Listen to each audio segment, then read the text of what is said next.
Morning, Jack. Morning, Frankie. Morning, Luke. Just going to read a little bit more of chapter 5. Hopefully, maybe even complete it. So I'll get started straight away. We must have walked for about 20 minutes. We went down this hill to the bottom of a gully where a stream was. Then my dad suddenly said to me, "Coraline, run away, up the hill, now." He said it in a sort of tight way, urgently, so I did. I ran away, up the hill. Something hurt me on the back of my arm as I ran, but I kept running.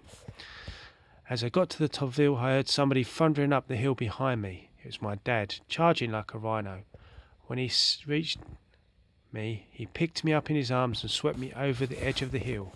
And then we stopped, and we puffed, and we panted, and we looked back down the gully. The air was alive with yellow wasps.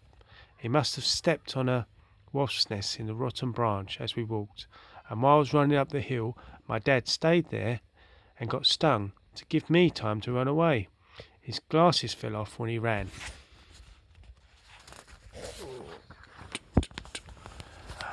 I only had one sting on the back of my arm. He had 39 stings all over him. We counted later in the bath. The black cat began to wash and its whiskers and face in a manner that indicated increasing impatience. Coraline reached down and stroked the back of his head and neck. The cat stood up, walked several paces until he was out of reach, then sat back down and looked at her again. "So," said Coraline. Later that afternoon, my dad went back again to the wasteland to get his glasses back. He said if he left it another day, he wouldn't be able to remember where they'd fallen. And as soon as he got home, wearing his glasses, he said that he wasn't scared when he was standing there and the wasp was stinging him and hurting him as he was watching me run away, because he knew he had to give me enough time to run, or the wasps would have come after both of us.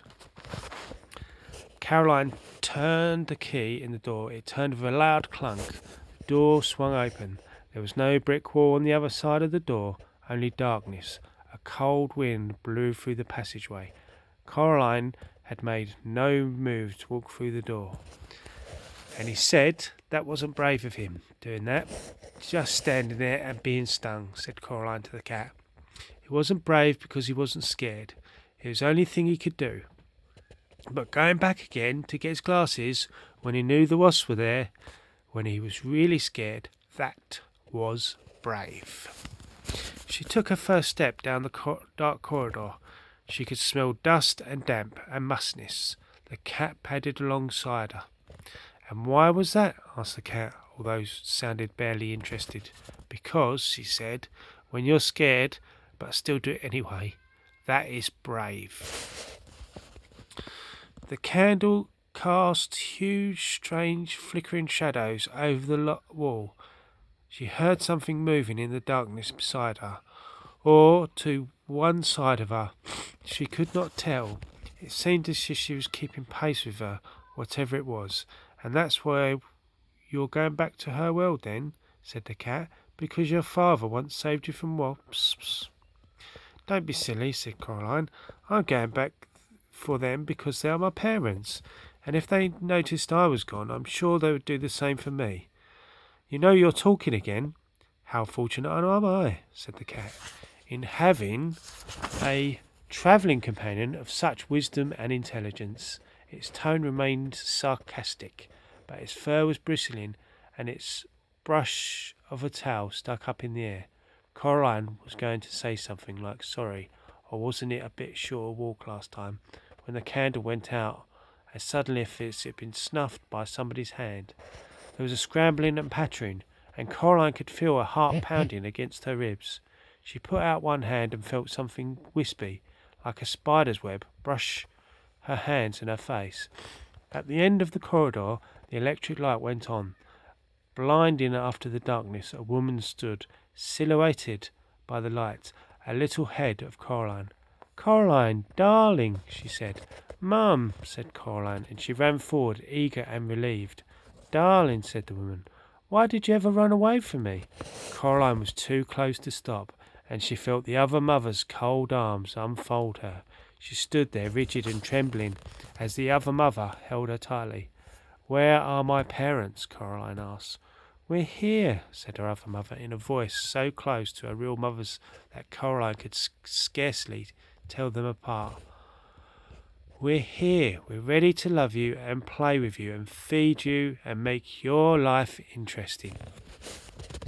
Coraline pulled back, and the other mother let her go with reluctance. The other father, who had been sitting on the chair in the hallway, stood up and smiled. "Come on into the kitchen," he said. "I'll make us a midnight snack. You will want something to drink. Hot chocolate, perhaps?" Coraline walked down the hallway until she reached the mirror at the end. There was nothing reflected in it but a young girl in a dressing gown and slippers, who looked like she'd recently been crying.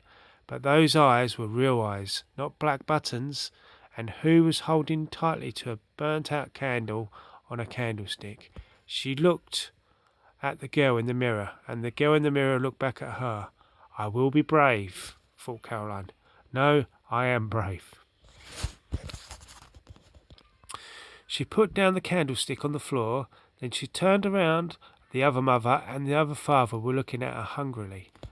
"I don't need a snack," she says. "I have an apple, see?" And she took the apple from her dressing gown. Come on, Paige. Then bit into it with relish and enthusiasm that she did not really feel. The other father looked disappointed.